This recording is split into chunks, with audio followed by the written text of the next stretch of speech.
J'ai travaillé avec l'empereur quand on lui rendit compte de cette réponse. Je n'ai pu cacher l'étonnement et l'indignation qui me causaient certaines expressions. Toutefois, la philosophie seule devait nous tenir lieu de ressentiment. Il fallait bien se dire que toute satisfaction était hors de notre pouvoir quand adresser une plainte directe au prince régent. Ce était ménager peut-être une jouissance ce prince et celui qui nous offensait un titre méritoire. Et puis d'ailleurs, il ne pouvait exister des plaintes de l'empereur adressées à qui que ce fût la terre. Il n'était plus pour lui, à cet égard, d'autre tribunal que Dieu, la nation et la postérité. Le 23, la frégate, la Doris, est arrivée du Cap. Elle portait 7 chevaux qui y avaient été achetés pour l'empereur. Dimanche 24, l'empereur lisait quelque chose dans laquelle on le faisait parler avec trop de bonté. Il s'est récrié sur l'erreur de l'écrivain. Comment a-t-on pu me faire dire cela? C'est trop tendre, trop douloureux pour moi. On sait bien que je ne le suis pas. Sire, disais-je, on a eu une bonne intention, la chose est innocente en elle-même est à peu produire un bon résultat au dehors. Cette réputation de bonté que vous semblez vouloir dédaigner peut avoir un poids immense sur l'opinion. Elle est prévenue du moins les couleurs dont un système en Europe a faussement peint votre majesté aux yeux des peuples. Votre cœur, que je connais à présent, est certainement aussi bon que celui de Henri IV, que je n'ai pas connu. Eh bien, sa bonté est encore proverbiale. Il est demeuré une idole. Et je soupçonne que Henri IV était un temps soit peu charlatan. Pourquoi votre majesté a-t-elle taillé de lettres? Elle montre trop de pour cette espèce de moyen. Après tout, c'est le charlatanisme qui gouverne le monde, heureux toutefois quand il n'est qu'innocent.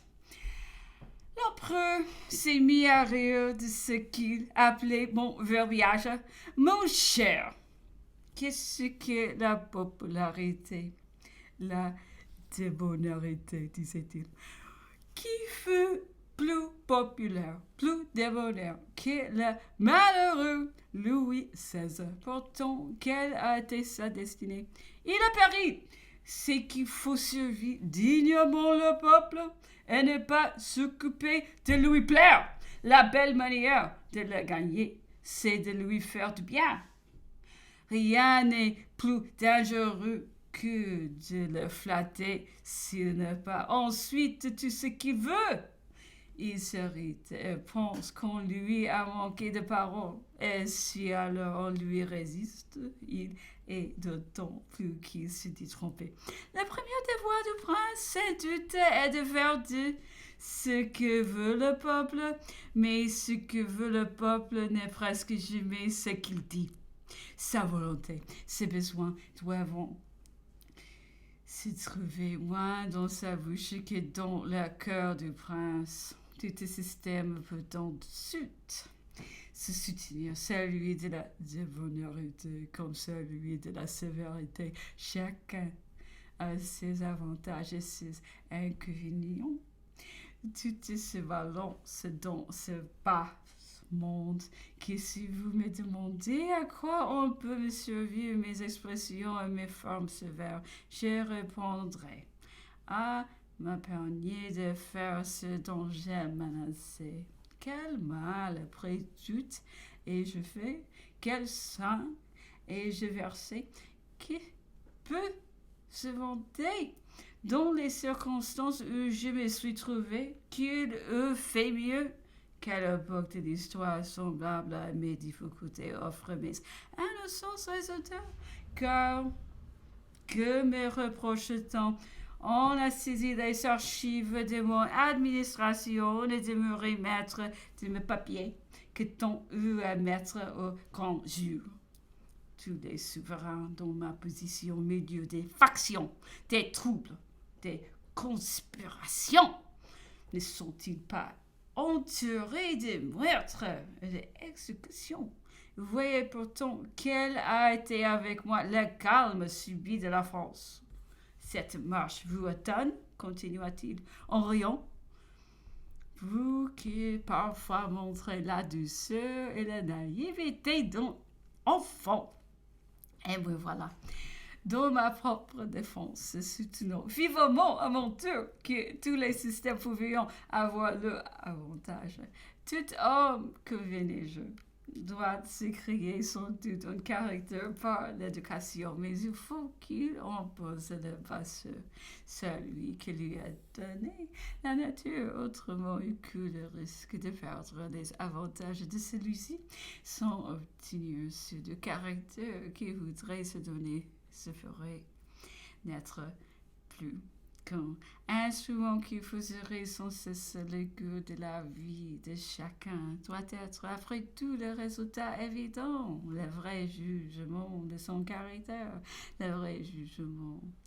Oh, de quoi pourrais-je voir me plaindre du dernier degré de la misère? Je me suis relevé seul à une assez belle aisance et du pavé de Londres. Je suis parvenu aux marches de votre trône, au siège de votre conseil. Les toutes sont que j'ai à être embarrassé devant qui que ce soit d'aucune parole, d'aucun écrit, d'aucune démarche. N'est-ce pas aussi avoir poudré aux petites mes petites merveilles? Et qu'aurais-je donc pu faire de mieux avec une autre tour donnée à mon caractère? On est venu interrompre la conversation pour dire à l'empereur que l'admiral était dame venue par le Doris sollicitant la faveur d'être présenté. L'empereur a répondu sèchement qu'il ne voyait personne qu'on le laissa tranquille, au point où nous en étions la politesse personnelle de l'admiralité un jour de plus, et quant à ceux qui le suivaient, comment on ne pouvait venir à nous qu'avec la permission de l'admiral.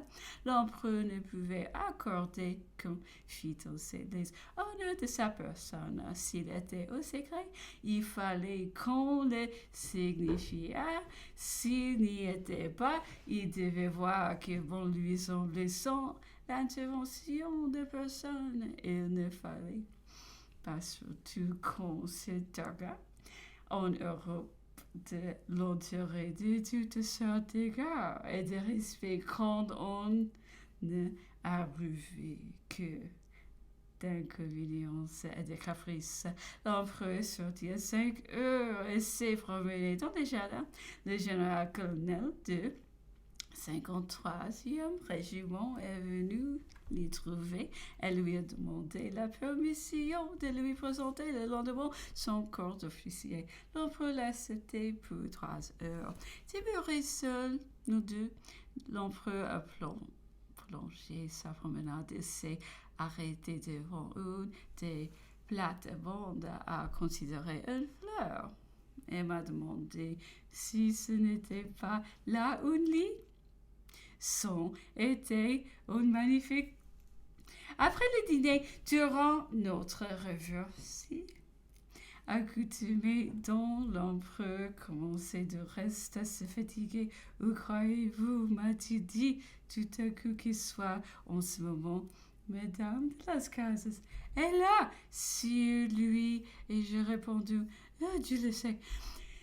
Elle est à Paris, a-t-il continué. C'est aujourd'hui mardi, elle est 9 heures, elle est à l'opéra.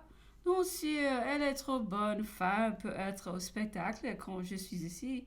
Voilà bien le mari, disait l'empereur en riant, toujours confiant et crédule.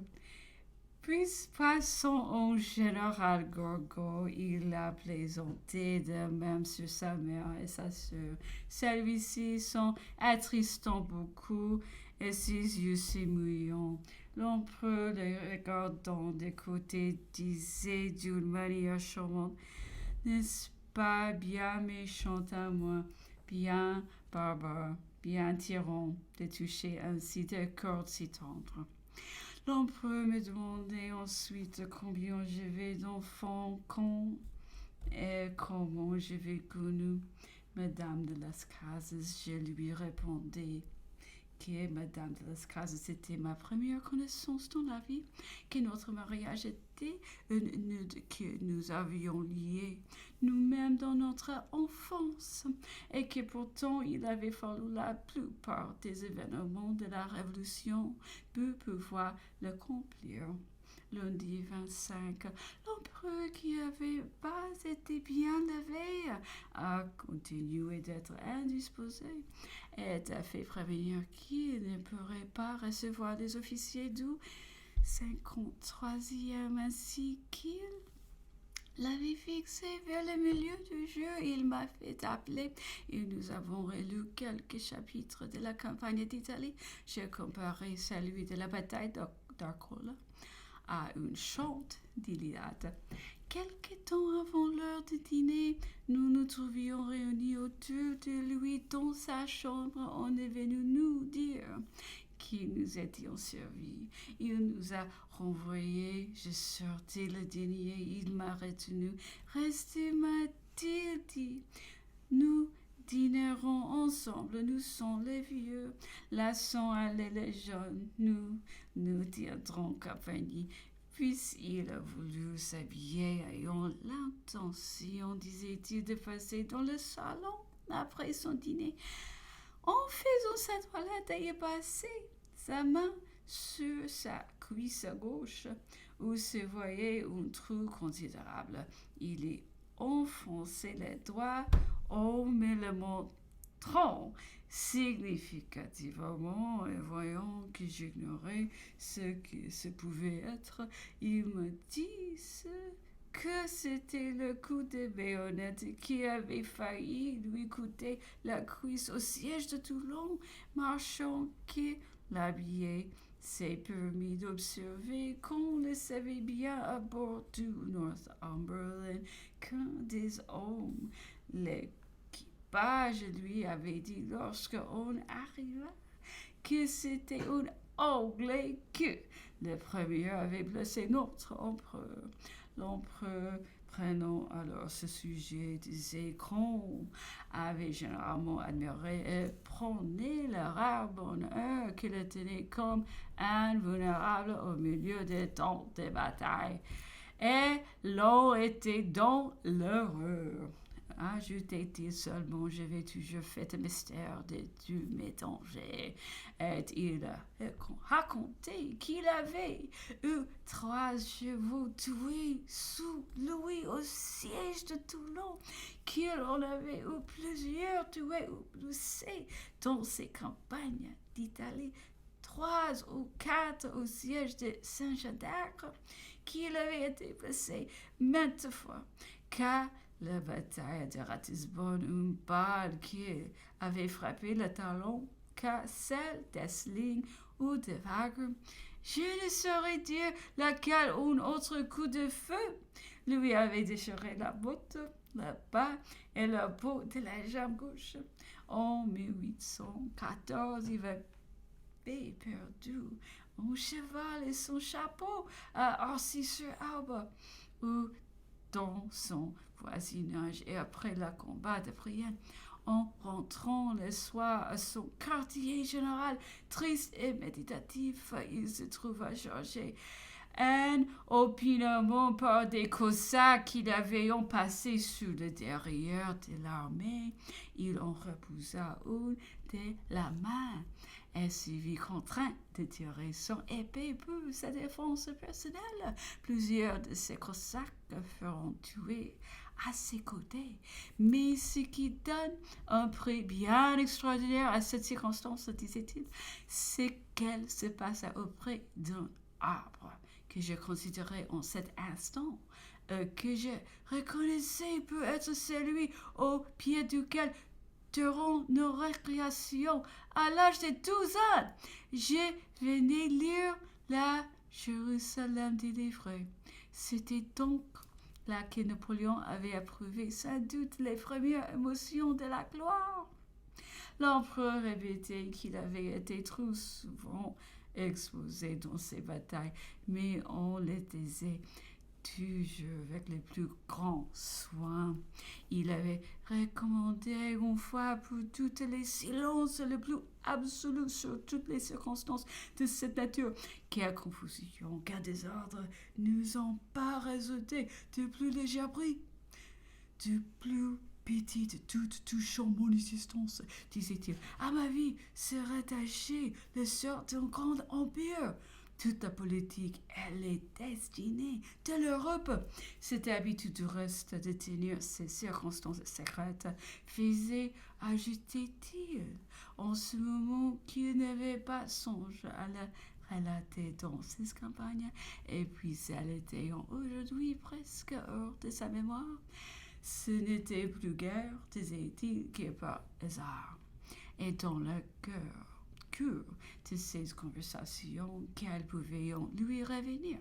Mardi 26.